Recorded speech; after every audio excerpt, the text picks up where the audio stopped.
যি মা দেউতাই 10 বা 10 দিন গৰ্ভত অত্যন্ত প্ৰসৱ বেদনা সহ্য কৰি মোক জন্ম দিছিল, যি মা দেউতাই সৰু অৱস্থাত কেঁচুৱা অৱস্থাত মোৰ লেতেৰা কাপোৰ ধুইছিলে, মই বিচনাত পায়খানা কৰিছিলোঁ, সেই পায়খানা কাপোৰ ধুবলৈ মা দেউতাই মায়ে কেতিয়াও সংকোচ কৰা নাছিলে। মই পুত্ৰ হিচাপে মোৰ প্ৰধান কৰ্তব্য, মই ডক্টৰ ইঞ্জিনিয়াৰ প্ৰফেচাৰ হোৱাটো ডাঙৰ বিষয় নহয়, মই পুত্ৰ হিচাপে মোৰ প্ৰধান কৰ্তব্য হ'ব যে বৃদ্ধ অৱস্থাত সেই মা দেউতাৰ কাপোৰ কানি ধুবলৈ সংকোচ নকৰা, বৃদ্ধ অৱস্থাত সেই মা দেউতাক হাতত ধৰি নামঘৰলৈকে লৈ যোৱা, মন্দিৰলৈকে লৈ যোৱা, এয়া হ'ল পুত্ৰ ধৰ্ম, এয়া হ'ল পুত্ৰ কৰ্তব্য। আৰু ইয়াক নকৰি মই ডক্টৰ হলো, প্ৰফেচাৰ হলো, ডাঙৰ ডাঙৰ অফিচাৰ হলো, মা দেউতা বিচনাত পৰি আছে, খবৰ ল'বলৈ ছুটিৰ বাহানা দি মোৰ খবৰ ল'বলৈ আহিবলৈ সময় নাই, ই কেতিয়াও পুত্ৰ ধৰ্ম পালন কৰা নাই। সেইকাৰণে গীতাত পুত্ৰ ধৰ্ম কি কথা কৈছে, পিতৃ ধৰ্মৰ কথা কৈছে, মাতৃ ধৰ্মৰ কথা কৈছে, প্ৰজা ধৰ্মৰ কথা কৈছে, ৰাজ ধৰ্মৰ কথা। আৰু এই ধৰ্ম যদি ঠিক মতে পালন কৰোঁ, অৰ্থাৎ নিজৰ কৰ্তব্য যদি ঠিক মতে পালন কৰোঁ, তেতিয়া আমি নিজৰ ধৰ্ম পালন কৰা।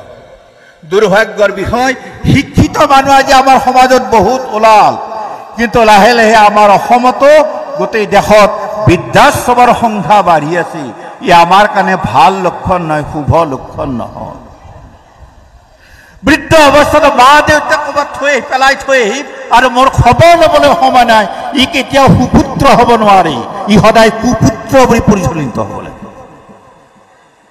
সেইকাৰণে গীতা কিয় পঢ়িব লাগিব সৰু অৱস্থাত? তোমালোকে গীতা সেইকাৰণে পঢ়িব লাগিব, তোমালোক যেতিয়া ডাঙৰ হ'বা, কোনোবাই প্ৰফেচাৰ হ'ব লাগিব, কোনোবাই ইঞ্জিনিয়াৰ হ'ব লাগিব, কোনোবাই ডাক্তৰ, কোনোবাই আইএছ অফিচাৰ হ'ব লাগিব, কোনোবাই ব্যৱসায় কৰিব লাগিব, কোনোবাই ৰাজনীতিত যাব লাগিব।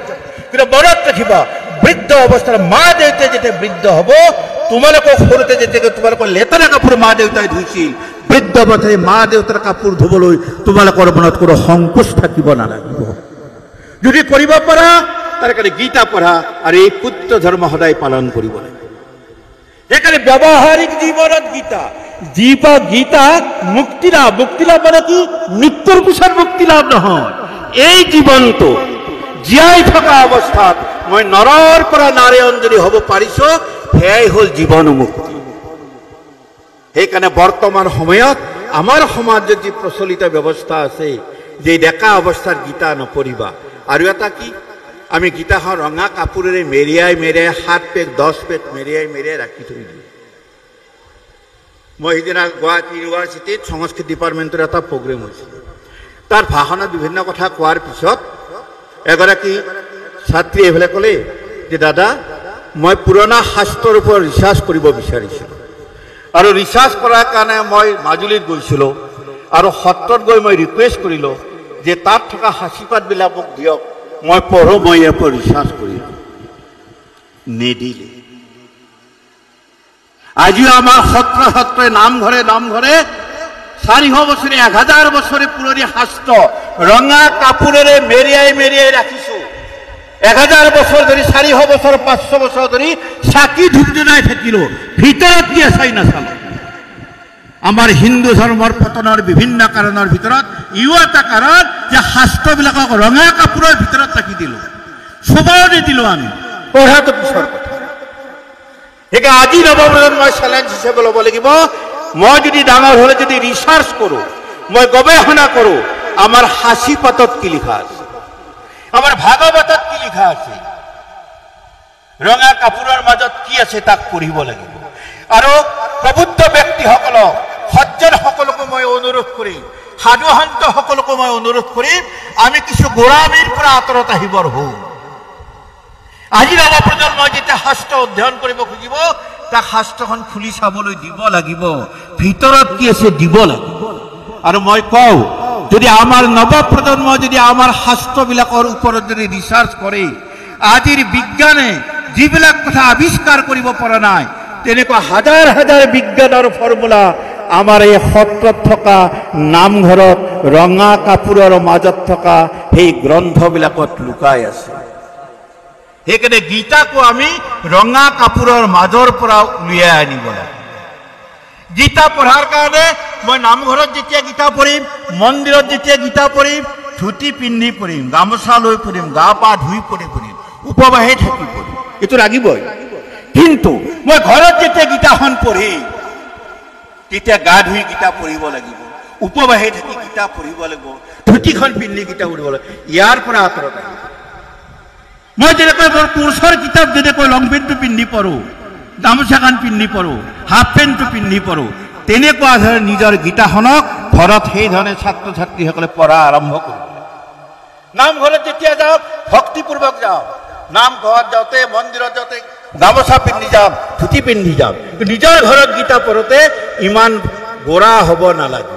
আৰু মা দেউতাসকলেও পাহৰি যাব লাগিব যে গীতা পঢ়িলে ল'ৰা ছোৱালীবিলাক সংসাৰৰ প্ৰতি বৈৰাগ্য ভাৱ, এইটো আঁতৰত নিজৰ ল'ৰা ছোৱালীক গীতা পঢ়ুৱাব লাগিব। তোমালোকক আহ্বান জনাম, সৰ্বসাধাৰণ কিতাপ তোমালোকে যেনেকুৱা পঢ়া, গীতাকো তেনেকুৱা পঢ়িবলৈ চেষ্টা কৰা। গীতাত কি আছে জানিবলৈ চেষ্টা কৰা। কোনো কঠিন নহয় গীতা।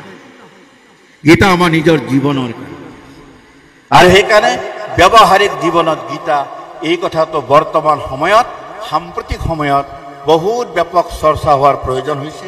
মই আগতে কৈছোঁ যে মই কোনো শাস্ত্ৰজ্ঞ পণ্ডিত, সংস্কৃতৰ পণ্ডিত নহয়। ব্যৱহাৰিক জীৱনত যি লাগে, যিটো মোৰ জীৱনৰ অনুভৱ, আপোনালোকৰ নিচিনা মানুহবিলাকৰ মাজত যাওঁতে যিবিলাক কথা শুনো, সিদিনা ইউনিভাৰ্চিটিৰ ছাত্ৰজনে যিটো কথা ক'লে, তাৰ আধাৰত মই আজি গীতাৰ ব্যৱহাৰিক জীৱনত গীতা এই কথাখিনি ৰাখিবলৈ চেষ্টা কৰিছোঁ। আৰু এটা গীতাৰ যিটো মূল বাক্য, যিটোৰ কাৰণে গীতা পঢ়িলে মানুহ সন্ন্যাসী হয় বুলি কয়, সেই শ্লোকৰ ব্যাখ্যা কৰি মই মোৰ ভাষণ সমাপ্ত কৰিম। গীতাত কৈছে, কৰ্মণ্যেৱাধিকাৰস্তে মা ফলেষু কদাচন বা কৰ্মফল হেতুঃ মাতে সংগ হস্তনি কৰ্ম। মানে কাম কৰিব দিছে ভগৱান কৃষ্ণই, কাম কৰা। কিন্তু লগে লগে কি কৈছে, মা ফলেষু কদাচন, ফল আশা নকৰা।